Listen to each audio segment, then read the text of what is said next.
Welcome back, Inebri-Arts. This is Andy of the Inebri-Art Podcast, and we are recording today in Attleboro, Mass. at the Jewelry City Steampunk Festival. So we're going to be bringing an assortment of interviews with different vendors, crafters, artisans, and just the general populace of the area that's attending the show. So stay tuned for those.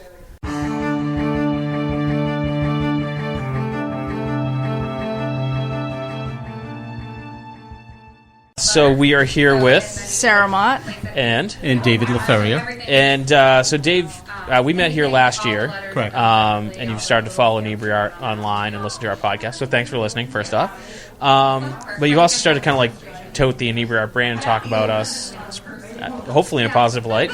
And so as soon as I saw you this morning, you started telling me about a project that you guys are working on called Empty Bowl. So can you guys tell us a little bit about what Empty Bowl is? Sure, I can tell you about Empty Bowls. Okay. So Empty Bowls in general is kind of like an art happening that started in the 60s out in California, and now it's gone international. The gist of it is a group of potters get together. Potters generally don't have a lot of money to their names when they're first starting out especially, so it's hard for them to donate and give back to their community, but they came up with this brilliant idea. If they could get together and make a bunch of bowls and then get a local restaurant or something to donate the food, they could have a benefit community meal where people would pay money to buy a ticket. They'd come in and they'd have a great meal of soup and bread and cookies and other things. But besides that, they get to pick from this huge assortment of handmade bowls that they could then take home. And that would be a reminder of all of the empty bowls in the world that people, who are experiencing food insecurity have. But also to kind of be as a keepsake to say, I helped that day. I gave some money, and all that money goes to fight hunger in the local community. So here in Attleboro, we're starting a brand new Empty Bowls event of our own. And Dave's on the committee with us. We have several other people. And our event is November 10th. So to date, we've made almost 500 bowls. Wow. It's a lot of bowls. Yeah, that is. It's a lot of bowls to glaze, so we've had this really wonderful experience of doing what we call community glaze nights. So we invite people, friends and family, and just interested neighbors to get together and gather, and they glaze all the bowls. So it's like paint night, only better, because there's no competition. It's not like you're painting the palm trees in the landscape. You're painting a bowl with glaze, and it looks like toothpaste. Right, to do whatever suits your fancy for the time. Yeah, exactly. They don't get the bowl that they glaze to take home with them. Yeah. But we do give them a smaller bowl. Oh, nice! As part of as a gift for doing that. Yeah. And who knows, if they show up at Empty Bowls, they may see their bowl. That's right. Well, they can pick it out if they really like it. One of the 4 or 5 that they glaze that night. Right. So by doing that, we realized that was a wonderful grassroots effort to kind of connect a whole group of people in our community. Yep. And honestly, the support has really snowballed. So we're hoping on November 10th. Everything is in place. The food's in place. We have some great sponsors. We're still looking for sponsors. Right now, we're really fortunate. We have a really large pool of matching funds. Mm-hmm. So we can say whatever dollar you give will be doubled immediately. Oh, that's awesome. Yeah, right. And so we're hoping that we'll fill the room. All of our money is going to go to 2 organizations this year. One is the Attleboro Interfaith Collaborative's Food and Friends program, and they provide thousands and thousands of dinners every year. Mm-hmm. And then the other goes to the Attleboro Y, which is our fiscal agent, and that's where the event will be, is at the Attleboro Y on November 10th. And they're going to use their money because they find that they have a lot of food needs with some of their school-age members that come in for programs either in the summer or after school. It's interesting. Hunger is a big problem in Attleboro. Yeah, it's funny. It's like people, I don't think people realize that that's such a problem like here in the United States that, kids are still hungry. It's not just kids. The reason that we started this is I went onto the board of the Attleboro Y. Yeah. And in the director's office, she had this wall-size map of Attleboro. Mm-hmm. And she had the red pin, which is right next to where we are right now at the YMCA, and then she had a red circle about almost 2 miles around it. And I said, Robin, what is that circle? She goes, that's our target, because within that circle in Attleboro today, 35% of the population lives below the poverty line. And that stunned me, because I grew up in Attleboro, the Jewelry City, and downtown was always not, you can say it was affluent, but it was very vibrant. And there, between the factories downtown, the factory owners that lived 2 houses away from here, the people who worked in the factories. It wasn't such a glaring issue. So that fact really stopped me up short. And I said, well, I'm a potter. I know about empty bowls. Let's do an empty bowls Attleboro. So basically what Robin said to me is 1 in 7 of their kids that come through the door experiences hunger. Wow. On a daily basis. That's a lot. It's a lot. Yeah. So honestly, if you help support us in this, what we're doing is a grassroots efforts to get everybody not only to give us money, but to understand this. Sure. I think we'll make a huge impact on that.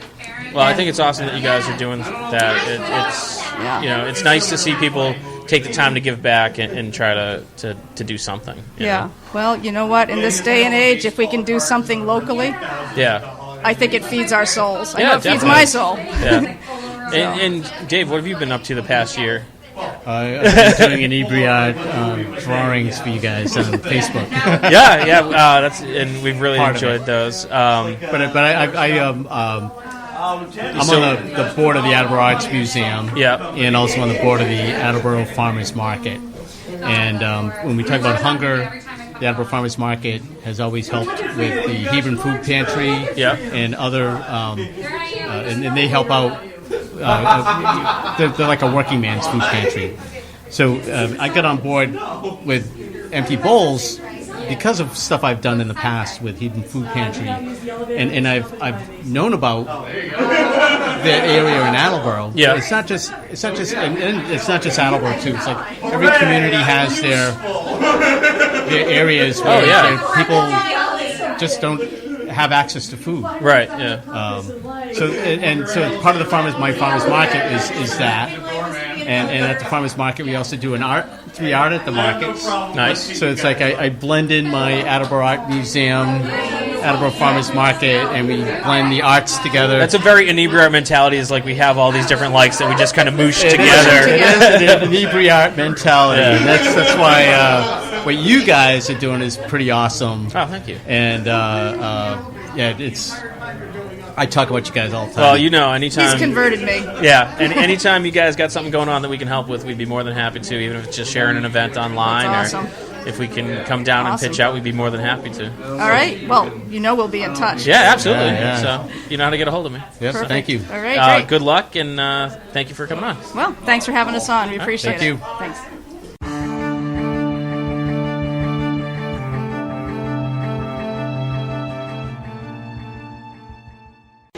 Stuff. So, listeners, this weird lady came up and started talking to us. And what's your name, miss? My name's Anna. Anna. And what do you do? I'm an artist and a steampunker. Yeah. So, for our regular listeners, Anna is a good friend and former podcast guest. Hello again. So, welcome back. Thank you. Are we going to do the one-word answer thing? Drive me crazy? You just got to ask me some proper questions. So, I wasn't expecting to see you here. You came down. What is it about steampunk that you find most attractive? Like, why steampunk? Steampunk is pretty cool. It's a very inclusive hobby, art form, fashion.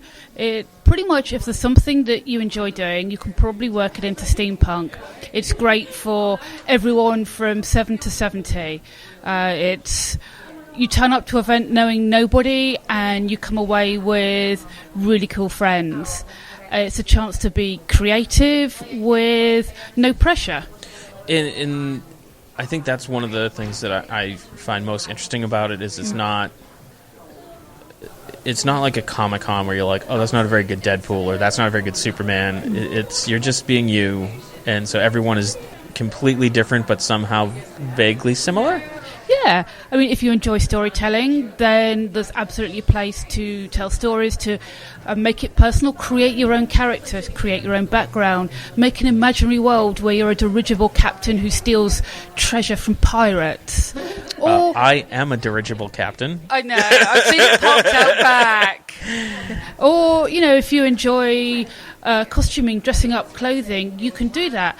You can make your own costume from start to finish, or you can go and find cool pieces of secondhand clothing and put them together. So you don't have to have any skills, you just have to have imagination and creativity. And it helps to have a good sense of humour. Yeah, nice. I can see that you've made a real big effort today. Well, I'm more advertising. I got my Inebri-Art shirt on, so people know who I am. But let me ask you, are you really mortified that you lost your championship pumpkin carving? I didn't lose. I was joint winner. So 2 years in a row, I've won. It's just a great shame. They say it ties like kissing your sister. I don't... You are much prettier than my sister, Andy. So it wouldn't be too much of a chore. But next year... Next year, there'll be smoke, there'll be fireworks, animatronics. Nice. It's going to do something It's going to be cool. like Disney and a pumpkin? Absolutely. Nice. You are going down in smoke and flames, baby! Now I feel need to bring it. So usually I'm looking for something easy. But so for people who don't know, we did a pumpkin carving contest. Anna has won 2 years in a row. Because I'm awesome, with obviously. Some pretty damn amazing. And the first year was a steampunk pumpkin. It was a steam pumpkin. So do you tend to find inspiration for your work from steampunk a lot, or is that just a coincidence? Oh, I like the Victorian era. I very much like the clothing and costuming of that. And I like the industrial look. So when you take two things that I really enjoy and mash them together, you really can't go wrong. And if you throw some pumpkins in there, awesome. Nice. So I won't keep you because I think you just got here. There's plenty of cool stuff, and thanks for talking to us. And you're pretty cool stuff too, Andy. Thank you for listening to me. And I'm sure we'll stalk you at the next... What are you doing next? We'll follow you there, too. Oh, my God. All right, thank you, Have Anna. a great day. Bye.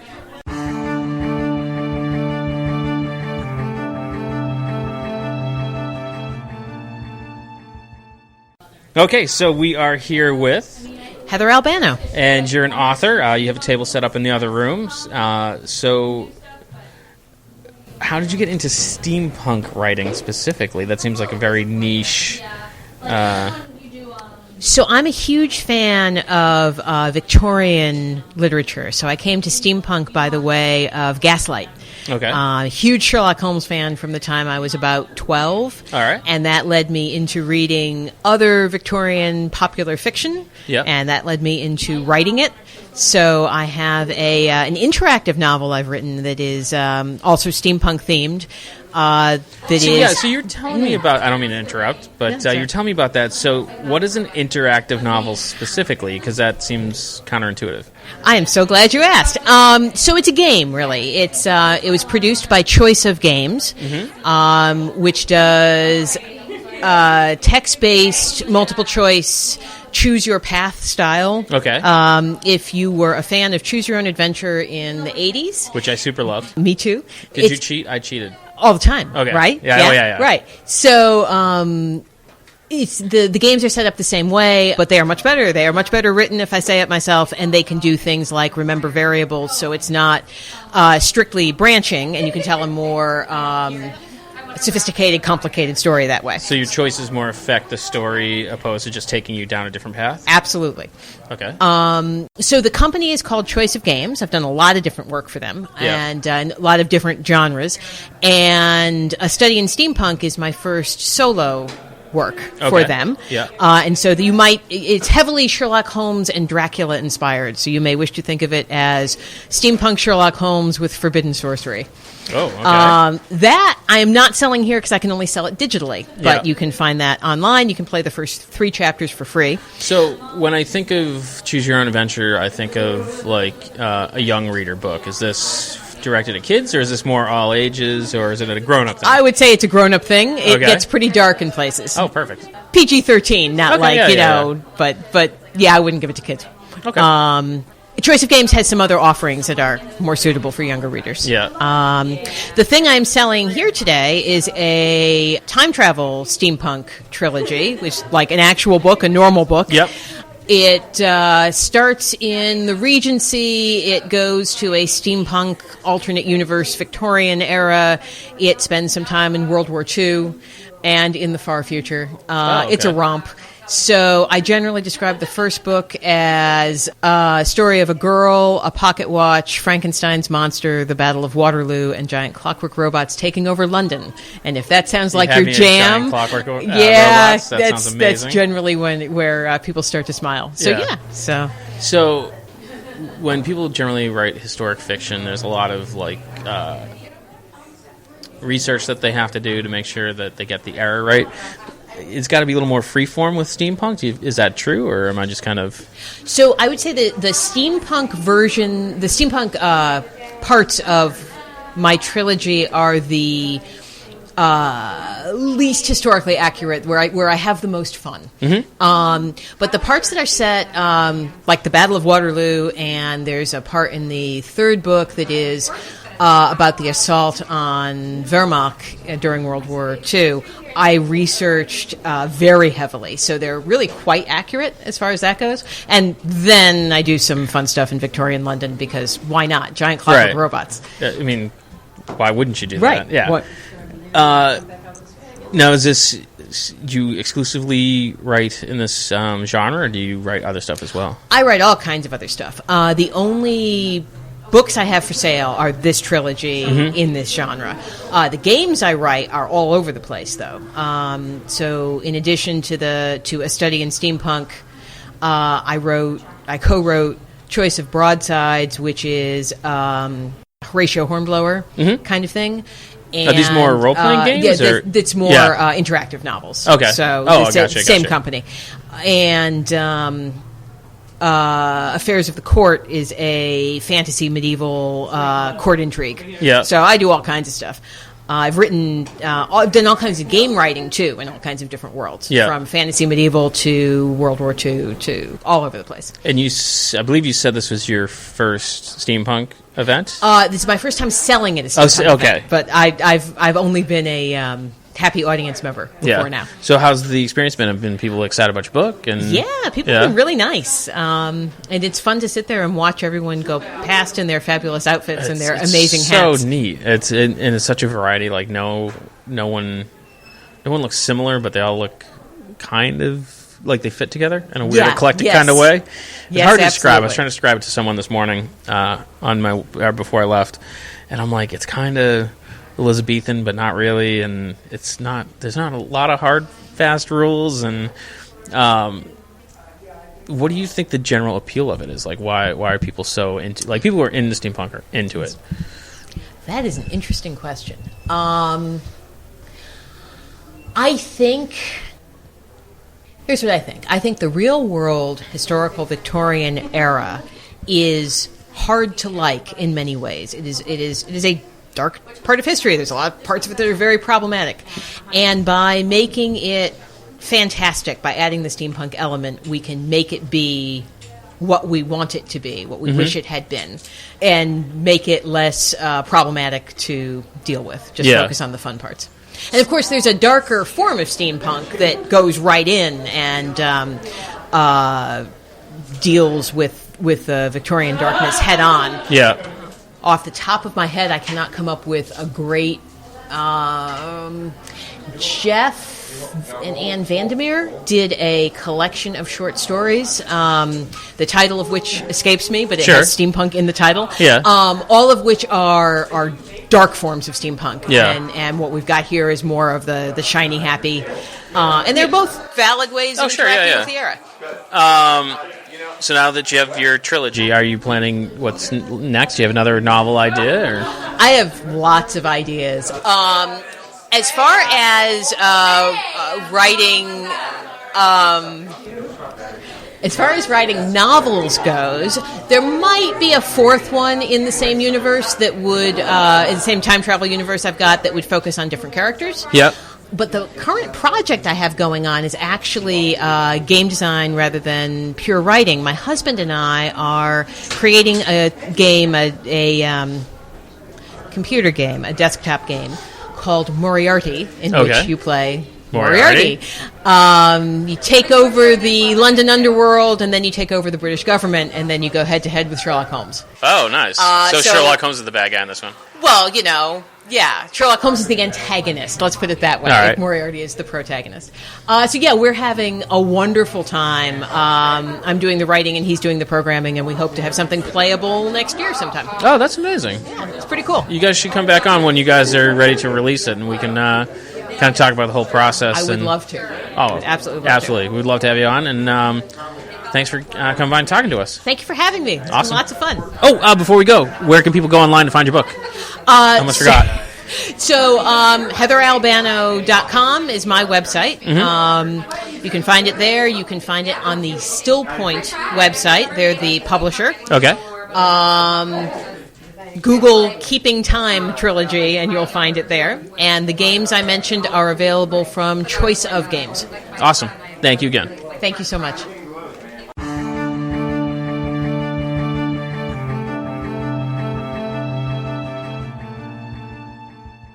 Part of the Steampunk Festival is they booked several music acts, and one of them that they booked is Victor and the Bully. So we're here with Victor of Hello. Victor and the Bully. Yes, hello. So welcome to the show. Thank you.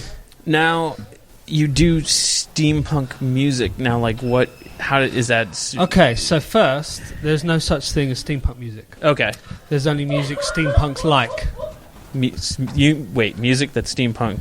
Yeah, like. so... Well, yeah, if you can elaborate. So, you've got various different steampunk music performers. Yeah. So you've got things like Professor Elemental, where he does almost like hip-hop, chap-hop. Mm-hmm. Then you've got Steam Powered Giraffe, who are sort of more acoustic, a cappella. Yep. Then you've got us, when we're more like swing, electro swing, more punk. And we're all considered steampunk bands, but none of us sound the same. So is it more the visual aesthetic that goes along with the music? It's more the class-wise? Yeah, it's more the visual aesthetic, definitely, but it's not necessarily necessary. Okay. In order to become a steampunk band, there are many bands who are seen as steampunk bands purely because the steampunks just like them. Oh, okay. So it's more what the audience. Yeah, That but is steampunk. And that's steampunk itself. Steampunk is exactly how you want it to be. You know, there's no rules with it.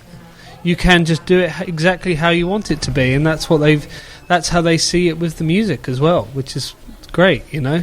So in your case, like, which came first, chicken or egg? Like, were you into music and then found out about steampunk? Did you find out about steampunk and then become a musician? I've always been into steampunk, but it was mainly through video games, films, just general artwork.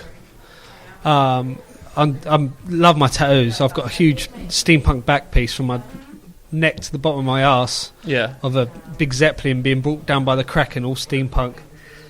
And so I was into it anyway. And then, but I'd always been in a band. Right. Always. And I used to be in a psychobilly, rockabilly band, playing double bass. And Victor and the Bully started, and we were trying to do the more cabaret, burlesque scene, all these kind of small bars and clubs and that sort of stuff, which is great. We were doing okay. And then there was a steampunk festival in the north of England, in a place called Morecambe, called A Splendid Day Out. Yeah. And they asked us to play, and we turned up for just one of the day-to-day, playing whilst the vendors are vending. Yep. And the PA system was so bad, they felt really bad for us because we travelled 5 hours to get there. So they said, why don't you just come and play in the evening? We was going to just do a DJ set, but you might as well play a set. Yeah. Well, we played it, and we kind of tore the roof off. Oh, nice. And they were we made a bit of a fan base there. And then we just started playing for more and more steampunk festivals, and the ball just kept on rolling. It's still rolling now. Do you ever play other places other than steampunk festivals? Do you play at a local club and just kind of see what happens? London's got a weird scene. Yeah. With regards to music, there is so much live music in London that people don't go to shows because they were I'll just go to the next one. Oh, okay. So we've kind of avoided London shows. There's a steampunk event on, I'd say, almost every other week. Really? In the UK. from the smallest to the biggest, you know. So the steampunk events have always been our kind of bread and butter of where we can go.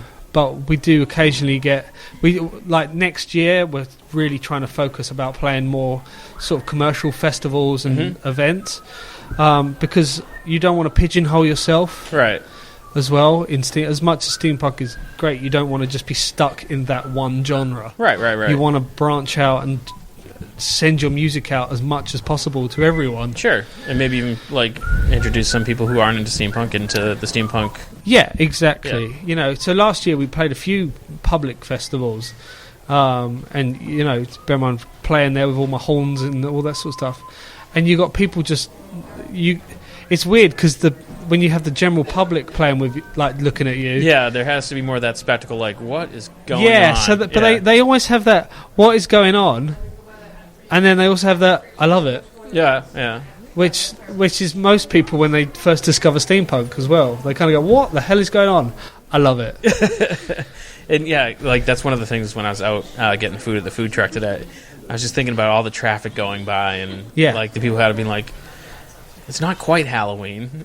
Yeah. They're in costume, but that's a good thing with steampunk is that when all these events that are going on each year, or each week, is that one of the greatest parties you ever go to is a fancy dress party. Yeah, and a steampunk event is a fancy dress event every other week. Right, and you can do it. The thing, you'd mentioned it before, you can do it in any way you like. Yeah. So it's not. You have to be strictly Elizabethan if you want to kind of add something a little older or something a little newer to your. But it doesn't matter. It doesn't matter. Yeah. It really doesn't matter what is going on as long as it's.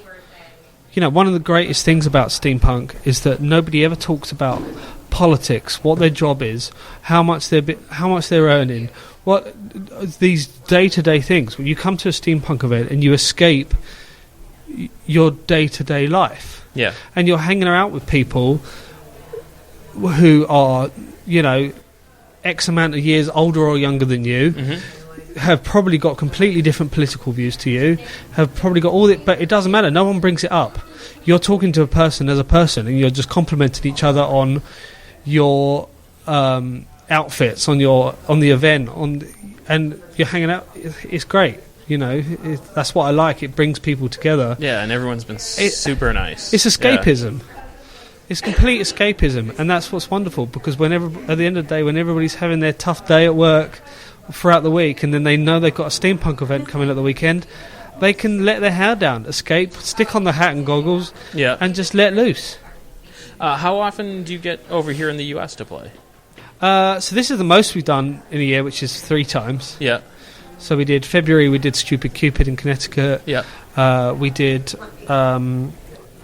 New Jersey, we played at Cogs in May, and now here for Jewelry City. Nice. But we've done TeslaCon as well.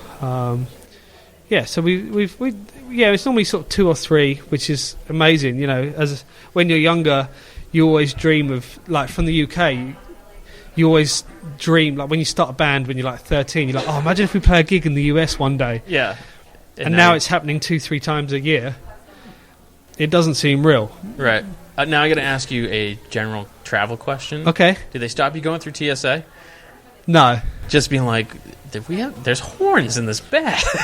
Never had any weird... It's all in the luggage. It's all in the check-in luggage. Oh, okay, that makes sense. Yeah, no, we never have any problems. We just get through, and it's fine. I just feel like that would be a real interesting day. No. Well, thanks for taking... where can our listeners go to find you guys online? So we're on Spotify and iTunes and all the usual digital things. So just search for Victor and the Bully. We have, if you want to buy one of our CDs, T-shirts, stuff, you can go on to www.victorandthebully.bigcartel.com. If you want any new tracks that we're working on, we've got www.soundcloud.com/Victor and the Bully. And we also have a Patreon as well, so patreon.com/Victor and the Bully, and that will have new songs and projects as they're being written. So the next album should be out next year sometime. So Patreon's got all our new tracks as they're being early. Like months before. Or even like we ask for ideas like, hey, what do you think of this? Do you think anything can change? Yeah, and so forth. So that's awesome. Yeah. Well, thanks for taking the time to talk to us, and hopefully we'll get the chance to hear you guys play later. Yeah, sounds good. Awesome. Thank you, mate. Cheers. Cheers.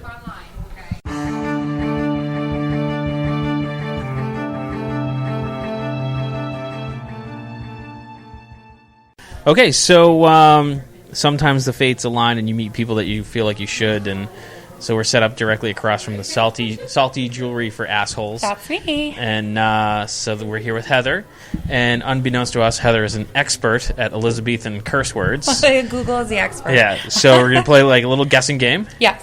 You're going to tell me the curse word, the Elizabethan curse word, and I'm going to guess what it is. What it is. All right. All right. So we already covered a couple off mic. Right. So we covered strumpet. Well, obviously, as a whore. Right. Then there was beard splitter. Beard splitter, which for your listeners means penis. Yeah. It's a penis. You can say that. Penis. That's the appropriate word. Was there another one? Did we cover another one? Gadzooks. Gadzooks was just like, ah! Yeah. Gadzooks, ah! So that one's kind of boring. All right. Yeah, lame. So what else we got? Okay, so bootlicker. Is that like a kiss up? Like an ass kiss? Ass liquor. Has to be more specific. I feel like that's the same. I don't know. Kissing ass and licking ass is very different. Well, this is true. That is very true. But I just felt like bootlicker is like a commonly used. I think you broke fish. That's all right. Okay. What's fish? This is fish. Oh, hi, fish. He's a person. Did I break you? Not yet. Give it time. Okay. Okay, so this is a strumpet. Strumpet we covered, yep. It's a whore. Yep. Right. Blazes. All right, blazes. I'm going to say this is like, oh shit. It's like hell. Hell. Okay. So instead of saying like going to hell, you're going to blazes. Okay. Lame. I feel like that one needs more context. A lick spittle. A lick spittle. I'm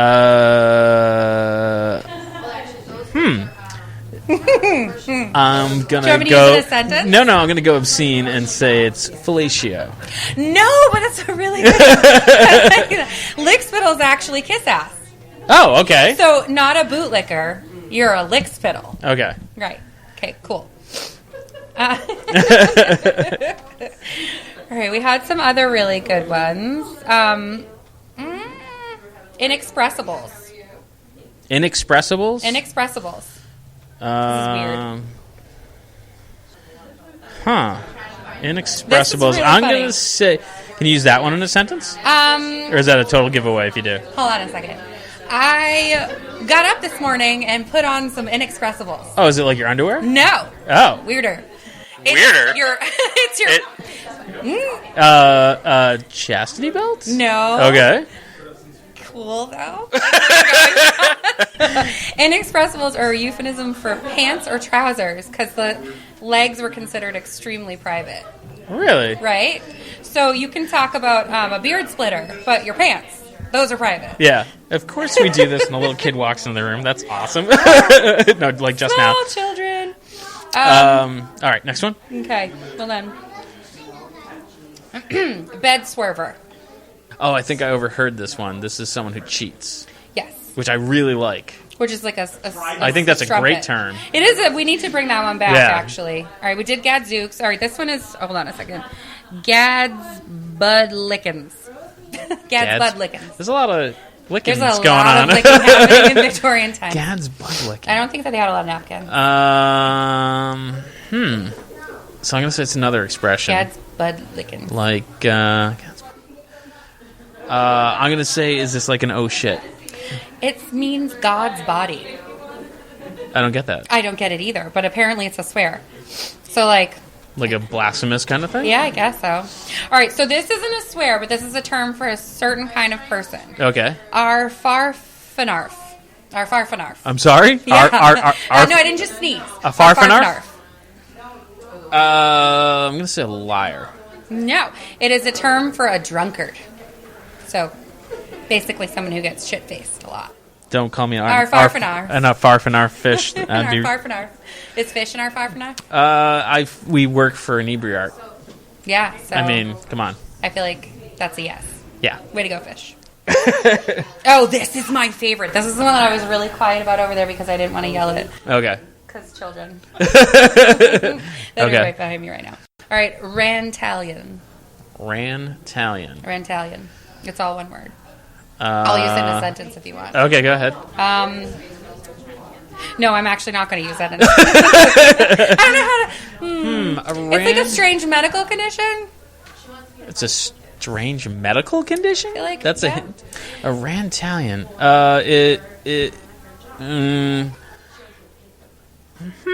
I'm stumped. I have no idea. Think about male genitals. Is it someone who can't perform? No. Okay. It is a weirdly specific Victorian word meaning one whose scrotum is longer than his penis. Oh, okay. So I've never... Rantalian. Didn't know that was a thing. Okay. Apparently if it's really cold. Okay, that happens. Sure. All right. Zooterkins. Mm-hmm. That feels like something that's like Smurfs that they would market to little kids. Yeah. But I'm guessing it's not. No. Zooterkins is... Is it a verb or a noun? It is. I'm too tired to even remember the definition. Is it a action or a thing? More of an action. An action. Zooterkins. I have no idea. I don't even have a guess. It's like an expression of surprise or indignation. Like if you're like, I was going like way. Yeah. I was trying to like, what is that? That's dirty. Yeah. It doesn't relate to a penis. Yeah. No, it's like that old lady from Downton Abbey. You know, the grandmother. She'll be like, Zooterkins. She's mad. Okay. All right, that one's not fun. Oh, this is a really good one. Oh, yeah? I really liked this one, too. Bescumber. I did hear this one. You did? Did Fish hear it? It definitely had something to do with poop. Yeah, it did. But I didn't get the whole... Bescumber? Do you know what bescumber means? He's not on a... Do you know what bescumber means? What? No? No. No, bescumber. It's an old Victorian word. I recognize it, but I don't know. Oh, it's cool. So it is to... It means to spray poo upon. Nice.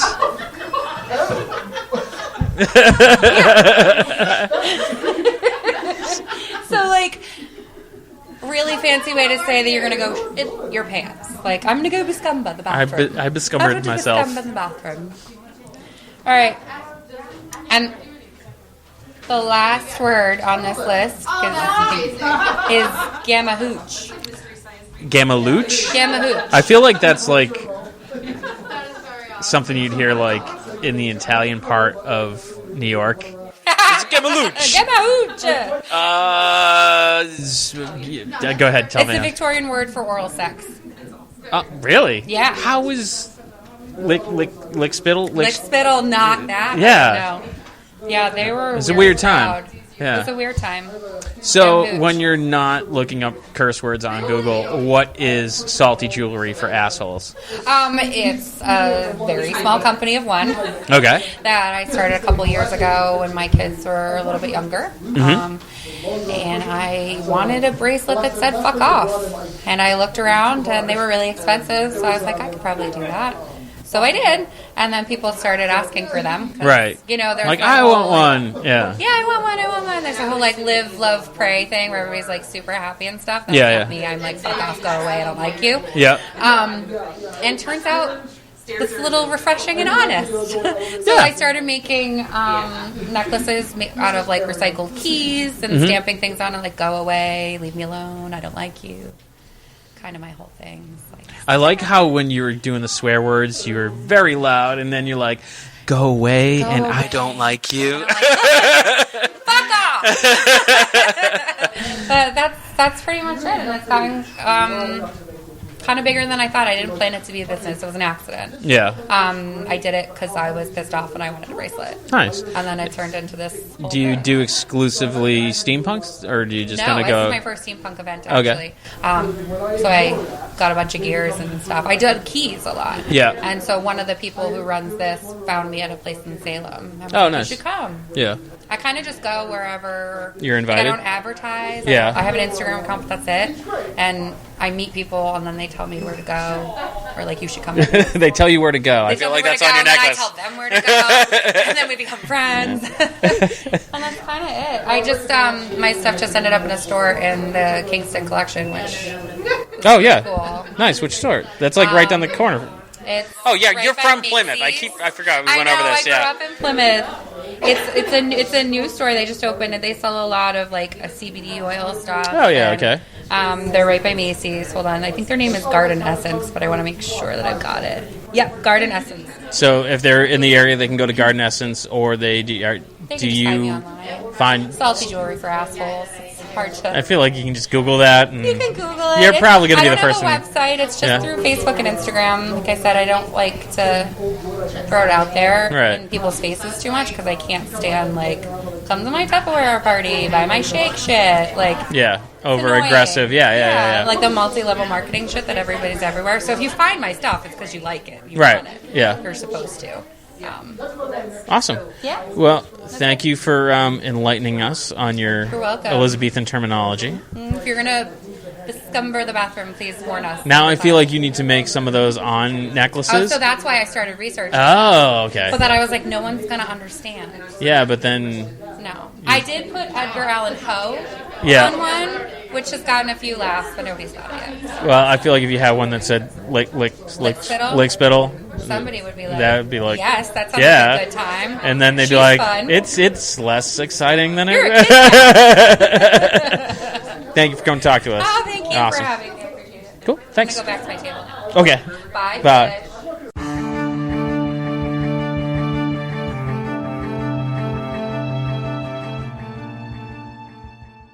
All right, listeners, we're closing up for the day. The nighttime events are about to kick off, and we just wanted to thank you for listening.